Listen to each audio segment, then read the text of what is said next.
invested in this morning to get here. Again, welcome to the Los Angeles CyberSecurity Conference. How many people have attended this event in the past? Welcome back. How many people have attended virtually, and this is your first time attending in person? Anyone? No. Oh, okay. We have someone. And then for all of our new people, welcome. We're glad you're here with us today. We have a ton of great information for you. Today's conference is worth 10 CPE credit hours. There's nothing you have to do except for when you leave today, you'll need to scan out so we can have your timestamp. I have much more to cover, but in order to stay on time, we're going to go ahead and introduce our first keynote speaker of the day. For all my virtual attendees out there, we've been doing a hybrid ever since COVID. It has nothing to do with COVID. It has everything to do with just the nature of a cybersecurity practitioner and how people sometimes just can't get out of the office. And we run the virtual side regional, so it gives people that it just gives people the opportunity to tune in and get their CPE credit. So we have a couple hundred people that are out there virtually. So for our virtual audience, if you have any questions, just put your questions in the chat box, and my back-end team will make sure that we get your question to our speakers as well. And for everyone in here, please make sure when you raise your hand for a question, make sure my tech team gets you on mic so everyone can hear you and our virtual audience can hear you. So let me go ahead and introduce our first keynote. I have Vijay Panati. Okay, he's the Deputy Chief Information Officer at the County of Los Angeles Probation Department. He is a transformational executive who redefines how government and enterprise organizations approach digital resilience and acting CIO for the nation's largest probation agency. Vijay orchestrates the technology strategy for a 4,000-person workforce, securing sensitive justice data against modern threats while driving mobile workforce moderations. Today, he's going to speak on the sustainable CISO, building a program that outlasts the hype. So everyone, let's welcome Vijay to the stage.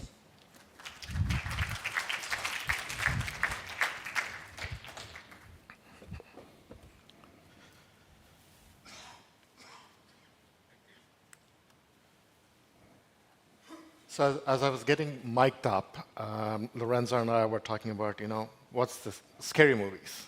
Probably the wrong topic to start the morning off on, but we started talking scary movies and what scares us the most. So I have a question for you folks. If somebody's bold enough to answer, go ahead. What scares you the most? What is the scariest sound you can think of? Anybody want to say something? What did you say? Fire. Fire? Okay, fair enough. Somebody's shouting fire. Anybody else?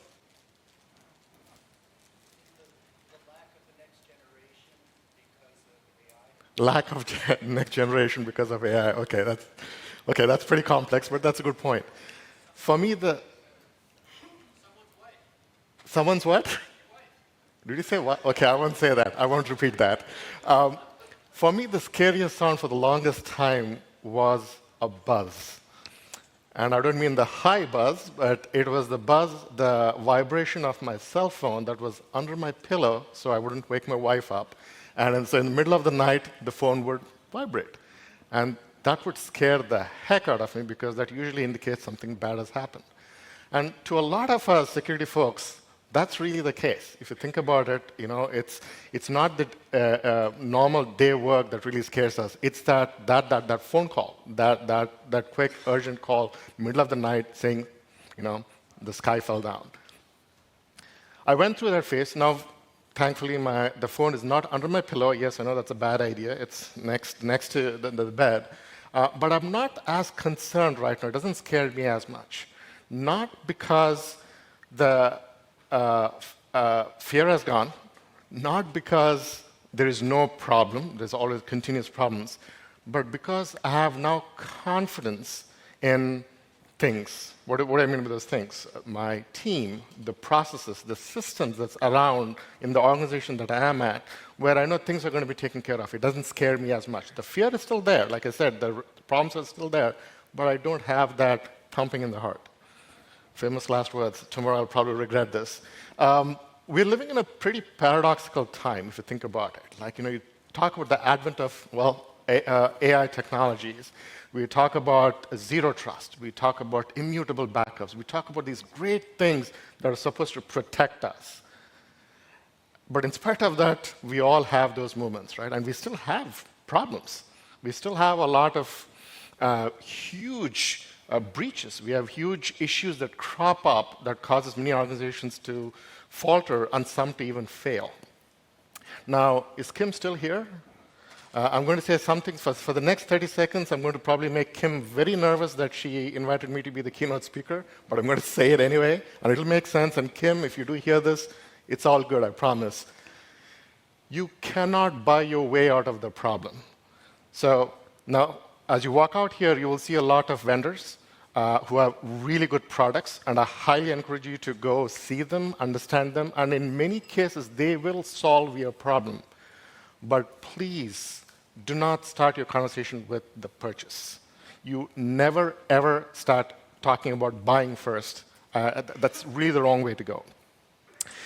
More than, buying your way out of the problem, think about for us, there's a problem of liability. So SolarWinds, Uber, I'm sure all of you have been following the news. We have now personal liability on our shoulders. When things go wrong, you can't, again, solve the problem with money. In some cases, it's actual criminal offenses. It's potential jail time. So it's a big deal. I want you to kind of, let me see where I am in the slide deck. Yeah. I want you to start thinking about getting away from the Sisyphus wheel. Who here knows who Sisyphus is? Oh, quite a few hands. Yeah.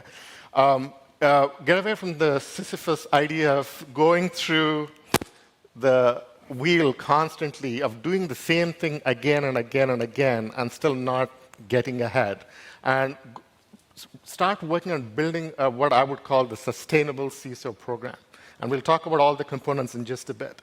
And a lot of what I'm going to, actually all of what I'm going to tell you, none of it is going to be new to any of you. So here's my deal. I've given other speeches and lectures on culture, innovation, and now this. And I tell people, I'm not going to tell you anything that you don't know. But if that is the case, why am I here? What I'm here for is to encourage you to have the discipline to do the right thing every single time and focus on the bigger picture. So, sustainable CISO program. What does sustainable mean? All of you, we hear about sustainable aviation fuel, sustainable green technologies, so I'm not talking about that. What I mean by sustainable is your security program built to survive? Will it survive the next budget cut? Will it survive you leaving or your key people leaving? Will it survive when the key technology that you are relying on fails? Will the program survive? Will the organization survive? That's the sustainable CISO program. And that's really why I mentioned that before. Again, Kim is still not here. Please go see the vendors. I will stress this. They do have good products. You should consider them. You should buy them. But do not start your conversation with that purchase.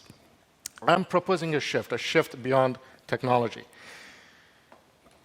So I want to focus on building first. If you think of, this is kind of a military analogy, but that's fine. Before you have an incursion, before you have an actual event, there's a lot of planning that goes in. There's a lot of training that goes. The people who go and get trained, it's the same for us. We are being attacked. I actually wanted to start this conversation with saying, I want to say, this is Sparta. How many people seen that movie? Man, I'm dating myself. It's probably an older movie. Okay, a couple of you have seen it. So it's not historically accurate, but the point is a small cohort of trained, seasoned soldiers were able to hold off a larger marauding force. And that applies to us. Think about it. No matter how big your organization is, you are small. The attackers are all over the world. They number in the millions. And you are going to be in the single digits most of the time, double digits, and if you're really, really, really lucky, in the 3 digits, and that's it. So you're always going to be that small cohort. So you really have to figure out how you need to have a strategy. You need to have the discipline. You need to have the training. You need to have a lot of things before you have the tools. The sustainability should always be measured in resilience and maturity, not by single events or single things. It's more subtle in that sense. All right. So I cannot stress this enough. I'll say this a few times. You build first. You build the program. You build the discipline. You build the team first before you buy anything. Now, at the end of the day, you do have to buy. You can have all the perfect discipline in the world, but without the technology, you're not going to necessarily survive. So remember, build first, buy later. OK. Kim can rest assured. Everything else, she'll agree with. Yeah. So I'm going to talk about the sustainable CISO. So what the program? So what does that mean? So I'll roughly put them into 5 pillars, starting with the people. People come first. You want to hire builders, not librarians, and I'll talk about what that means in just a second. You have people, then you have culture. You want to have the right culture.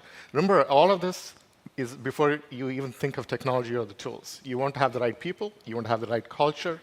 Then you want to be able to assess the risk correctly. And this is one of my pet peeves, and we'll also get to that later. Once you got these 3, then you have, actually, let's just get this slide. You have the people. Then you have the culture. Then you have the risk. Then you have the process around the tools and your procedures. And finally, you have the ecosystem to consider. And there are components of the ecosystem that you don't control, but as I talk through it, you will see the points I'm trying to make, which focus on you doing what you can to manage that ecosystem. All right, the first pillar is people. This is my passion. I always tell everybody, if you have the right people, they'll work with pen and paper. They will make it work. If you have their hearts, they will make sure the things work, the system works. So make sure you have the right people. And when I say right people, the first thing I look for is aptitude. I don't look for their skill sets. I can train them on skill sets. I look for aptitudes. I cannot train most people on aptitude. So I'm looking for something that's hard to actually discern. So I had 2 candidates in one of my recruitments. One had 0 security knowledge. In fact, I've actually done this in my current role. I moved a candidate from my help desk to security. This person had no knowledge about on security, but they exposed the right attitudes of learning, of having that curiosity, of trying to figure out things from the other person's perspective and being very customer-focused. That, to me, was more important than any certifications or skills they had, and I moved them, and the person's been pretty successful so far. So think about this. The reason why I say focus on that aptitude is technology always expires, right? Technology changes, but that mindset doesn't go away. That mindset is what keeps people through. The second component is hiring for diversity. And I'm not necessarily talking about DEI. I'm talking more about the diversity of people in terms of the skill sets, in terms of their mindsets, in terms of even their positions and views on life. So sometimes I tell people, hire for contrarians. You might not like that, but contrarians are good to have in your team. Think about the adversaries. They're very diverse. They're all over the place. You need to always focus on hiring for diversity, and that's not a bad thing. So you got to remember this. You all have a small team. If the team is diverse, they will make sure all the potential contingencies that you cannot think of, because all of us have our blinders on, they will think of. So make sure you're always hiring for that diversity. So here's the thing that, again, we all fall into, the trap. Every team has a Velma. Anybody know Velma? Who likes Velma? I knew it, Greg, you would like. Anybody seen Scooby-Doo? Yeah. So Velma is the brilliant one, right? The smart one, and everybody relies on Velma. But what if Velma leaves? What if Velma gets a bigger team, right? The team kind of falters.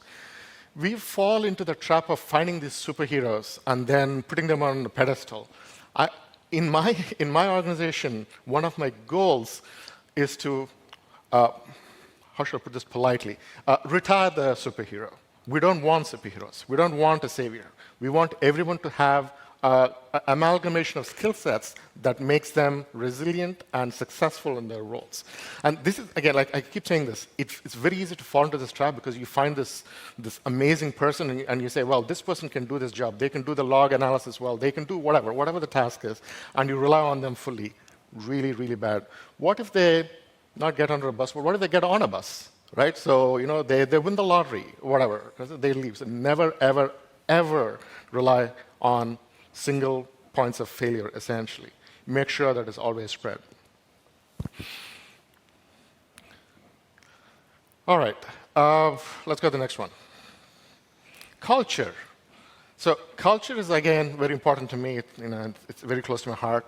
You've heard this phrase. I don't recollect who said it. Culture eats strategy for breakfast. I think it was Drucker, but don't quote me on that. It is so true. Once you have the people's heart, and part of people's heart is having that right culture, that is super important to make sure your program is successful. And a part of culture is in your own CISO division, your own team, but culture also spreads beyond that, right? It's your organization, it's your business. Make sure that when you're driving culture, having conversations about culture, you're not thinking about just security, you're thinking about the organization. So, well, my quote here is from No to Know, but the whole point of this is you don't want to be the roadblock. You really want to make sure that people understand the actual outcomes that you want from the business, regardless of where they are. They could be in security, they could be in marketing, they could be in sales, they could be in admin, it doesn't matter. You understand the outcomes, and everyone, that includes security, is working towards those outcomes and helping each other.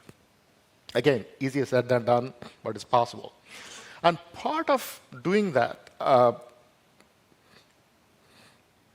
I think I probably put it here. Yeah, I did put it here. It's, so you move from compliance alliance. So basically, you want to focus people on a positive outcome, not as much as coming from a place of fear or I just want to comply, I want to pass. They should change to I want to do the right thing. All right. The next thing, and somebody here talked about how do you incentivize reporting. I don't know who that was. That was you. I so wanted to clap at that point. One of the things I teach my team, and I follow myself, is I reward failure. And before all of you keep mad at me, I'm technically not rewarding failure. I'm rewarding the right intentions behind the failure. Right? That is super key. If somebody does something wrong and they speak up, first thing you do is you reward them. In fact, in one of my prior roles, they had awards for leaning in. And I actually nominated a team member who failed. And everyone, when I did that, they were shocked. Like, what the heck are you doing? I said, no, that person had the right intentions. They failed, but they had the right intentions for the organization. So I'm absolutely going to reward that person. When you do that, what happens is next time there's something bad happens, they will speak up. In your case, I've had instances where team members, something goes wrong, and they want to sweep it under the rug. Because let's say something was exposed to the internet. Some system was exposed to the internet for 2 hours. They're like, hey, who could have gotten in 2 hours? I'm just going to avoid mentioning it. That's a bad thing, because maybe in that case, nobody got in. But what about the next time you had a system open to the internet for 2 hours? Somebody can get in, right? So they should not be afraid of speaking up and saying, hey, something went wrong. Either they personally did something wrong or they observed something wrong. Again, this is one of the biggest things I can tell you. If you get nothing else out of my talk, reward failure, and your team will be successful. Again, in context. So, how many of you have done that before? I'm just curious. How many of you have rewarded failure before? No, not me.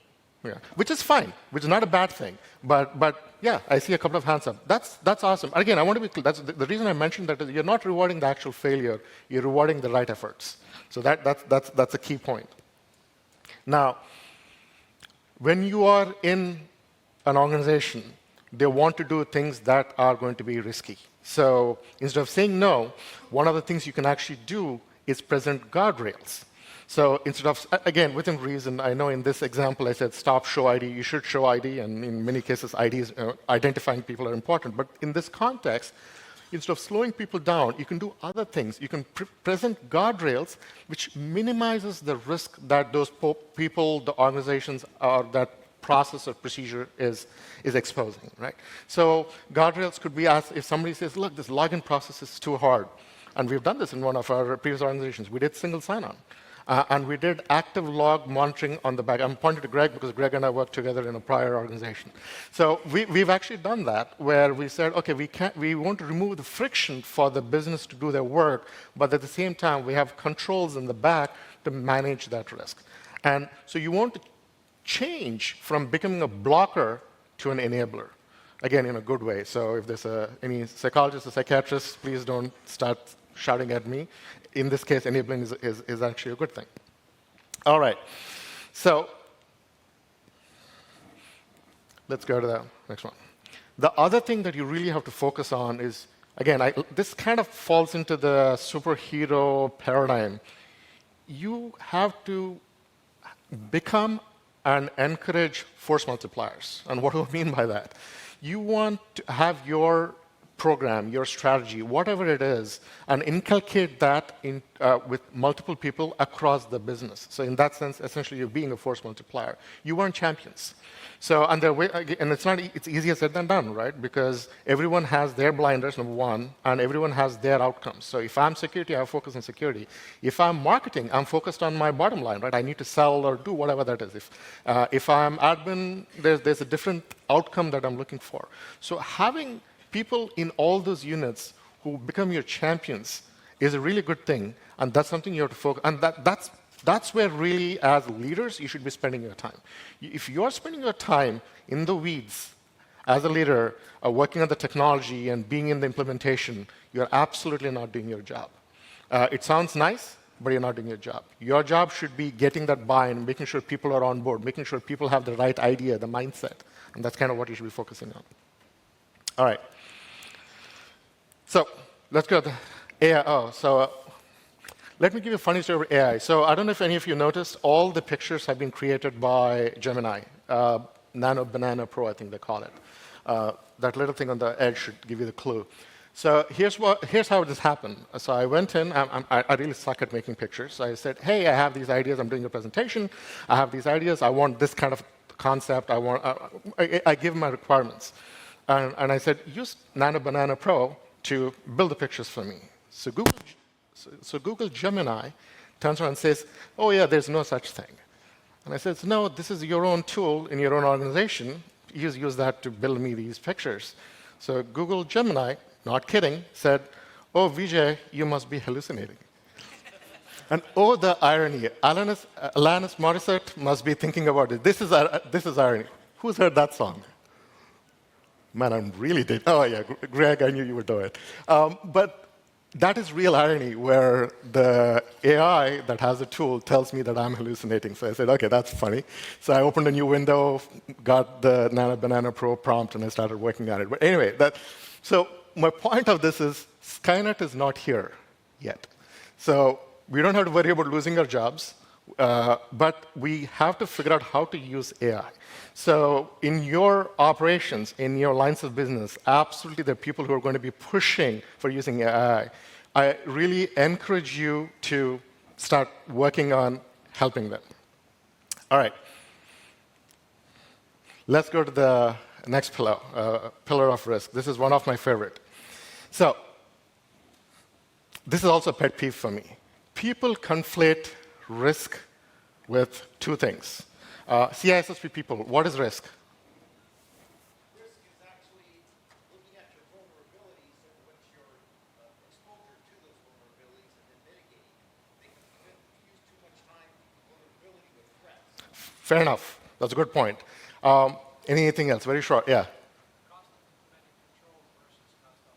Cost of implementing controls versus cost of the loss. Yes, absolutely. So risk is a combination of two things. Mathematically, it's the combination of likelihood times impact. Now, this is subjective. This is kind of hard to kind of figure out. I get all that because you're making assumptions. But it is a combination of those two. Conflating those two is what people do, or using only one, and that leads to a lot of problems. So it leads to what I call the two extremes. So in one of my, before I get to that slide, so in one of my roles, I had a security officer. Everything was risky. Hey, the operations wants to do a single sign-on. Hey, Vijay, it's too risky. They can log into any application. Operations wants this new MS Office. Oh, the new Office with Office Cloud is horrible. You can't use that. It's too risky. I'm not kidding. Everything was risky. For him or her, it was literally waking up was risky, and it truly is. Everything is risky, but you need to move forward. Coming here was risk, right? There could have been a meteor strike, but all of you chose to still come. Maybe not necessarily to listen to me, but you still chose to come. Again, it's easy to fall into that trap. So you really need to focus on when you are in a leadership phase, you need to focus on making sure you're not conflating those two. So now I'll show you this example. So that information security officer was strangling the business. So what does business do? They bypass us. They go do things even more riskier than us controlling it. So don't be that person. On the flip side, I also had lines of business. They want to do everything. Hey, this vendor told us there's this magic tool that solves world peace and world hunger, and we need to do it, and let's do it, right? I've had one case where some mom and pop shop said, hey, we can take your data and do reports. And we're talking about very sensitive data. And the business said, hey, that's a good idea. And I got back a one-page contract that basically said, we shall take your data, we shall give you a report. That is it. That's the entire contract. And we're talking about extremely sensitive data that, if it were leaked, leads to a 9-figure liability. So you don't want that either. So don't be either one. So you have to find that middle. So how do you find that middle? Money talks. So what I would like to say is, if you give somebody in business heat map, it doesn't tell them much. You can say, this is risky, this is not risky. It doesn't tell them much. But if you give them concrete numbers and say, hey, if you do this, it's going to cost X. If you don't do this, it's going to cost Y. Or, hey, you go to jail, right? That is a good conversation to have. And people will listen. And it's concrete, it's tangible, and it's actionable. So this is kind of where I want you to think of when you talk about risk to lines of business. Don't talk vague. Make sure that you have real numbers. Now, there are some assumptions behind numbers, and that's OK. One more time. Yeah. OK. How do you do that? Again, how do you once you do the, as part of having the talk, I call this risk-based velocity. If everything is risky, again, like the security officer saying everything is risky, then people are going to either bypass you or people are going to get fatigued. So you want to do something, sorry about that.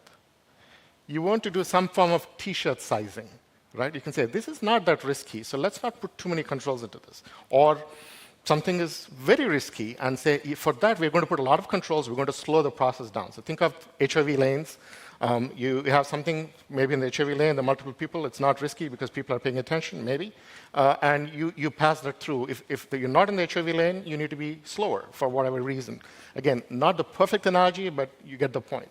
This is useful because then business will trust you a little bit more because you're not pulling the red flag all the time and you're giving them some corridors to walk through. And seriously, this beats repeating. Take the middle path, right? So don't go and say no to everything and don't say yes to everything. Find the middle part. Again, it's obvious, but we don't necessarily do it in many cases. So what are the 4 legs of risk management? And again, I'm looking for the CISO. There are 4 things you can do with risk, that you do with risk. 4 things. What are those? Nobody?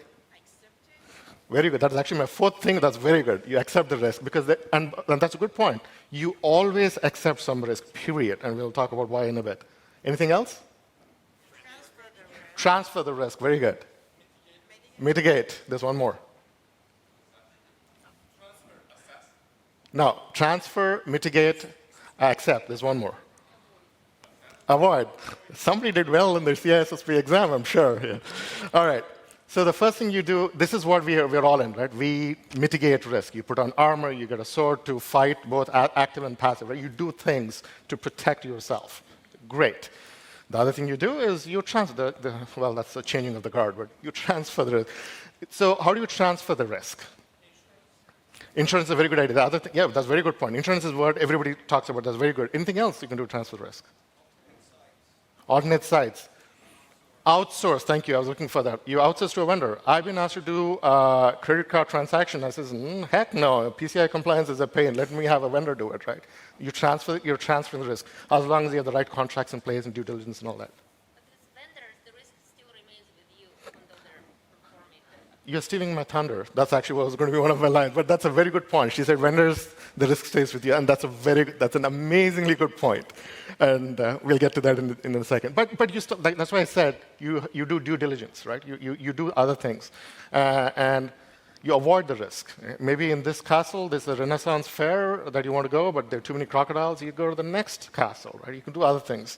I'm a fan of mythology and ancient stuff, so in case you can't tell.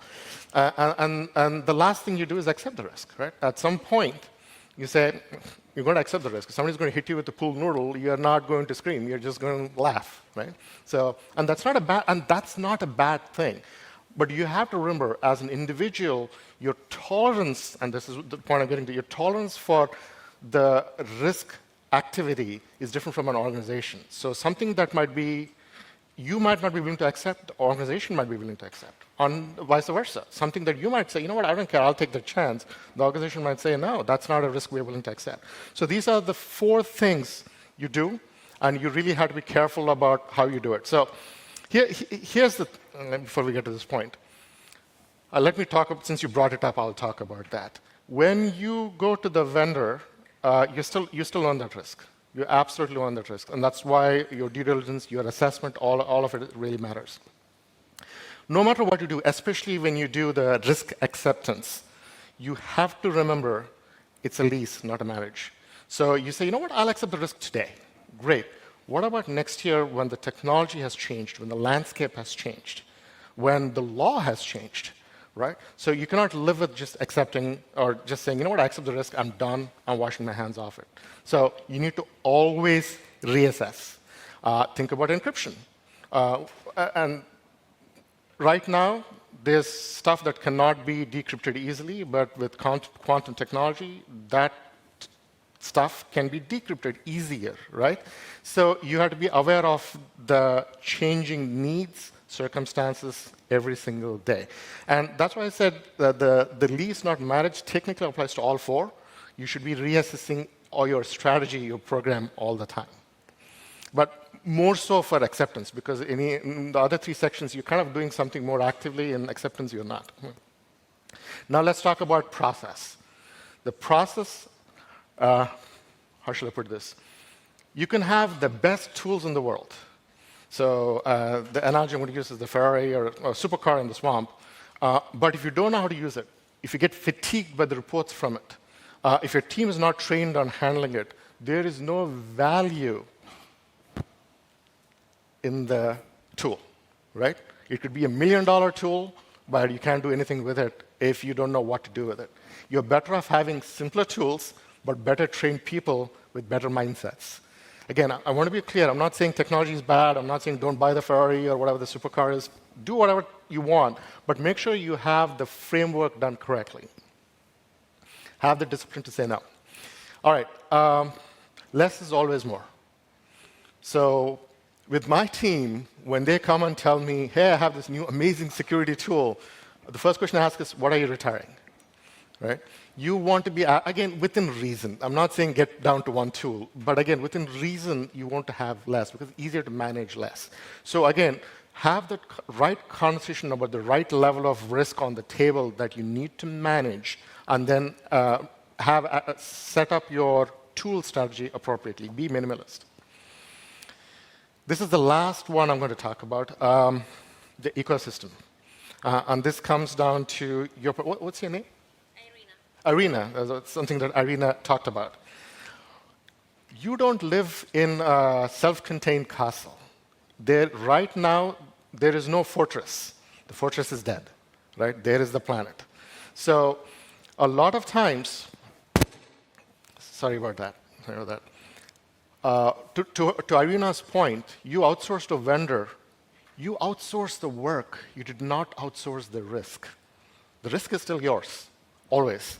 So you have to be always very cognizant of that, and you have to manage things correctly.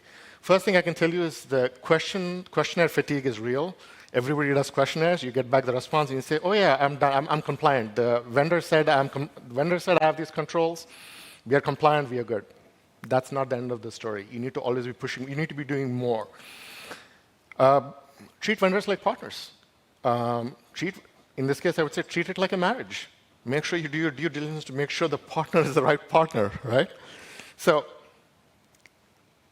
I'm not saying don't do questionnaires, but do more than questionnaires. And the next one, and this is the point that Irina was also bringing up, the risk is yours. The deepest pockets always wins, right? So if there is a breach, I worked for a government institution. I work for a government institution. I used to work for a Fortune 10 company. When a vendor does something wrong, the news does not say the vendor messed up.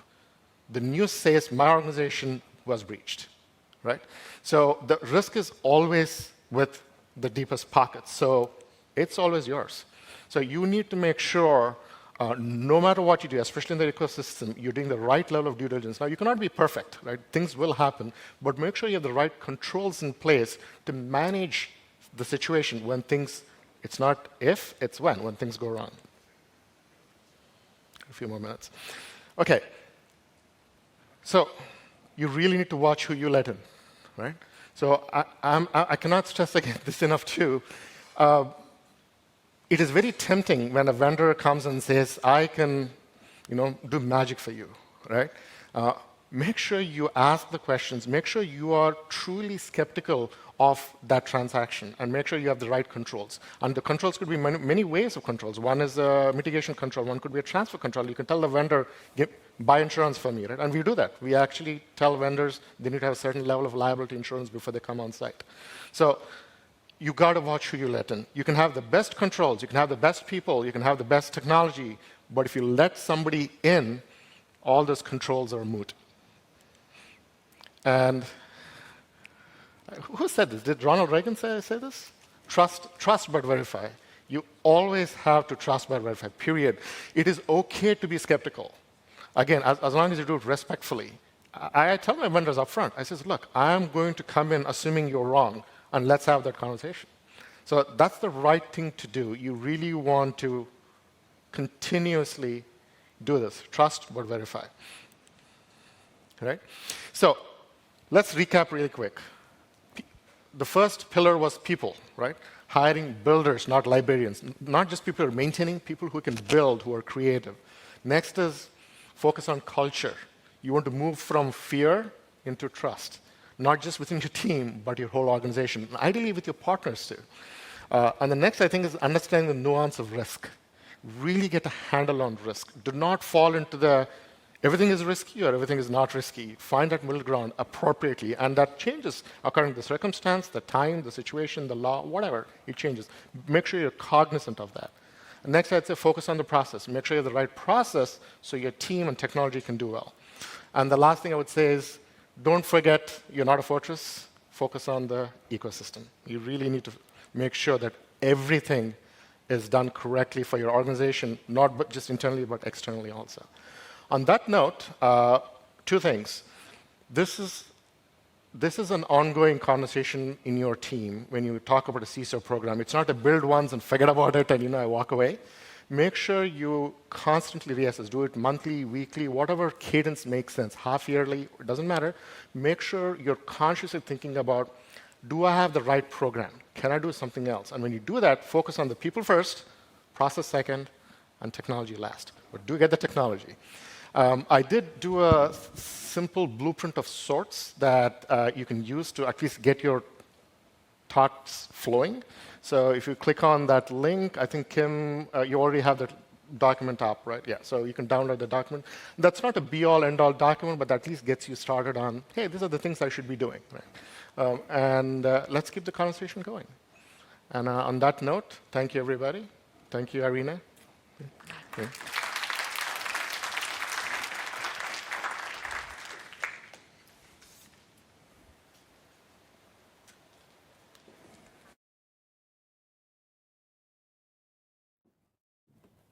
Okay. Thank you, Vijay. Couple of notes. We are going to go on break for 30 minutes. This is a great opportunity for you guys to visit all of our sponsors out here. They're giving away some pretty fabulous prizes today.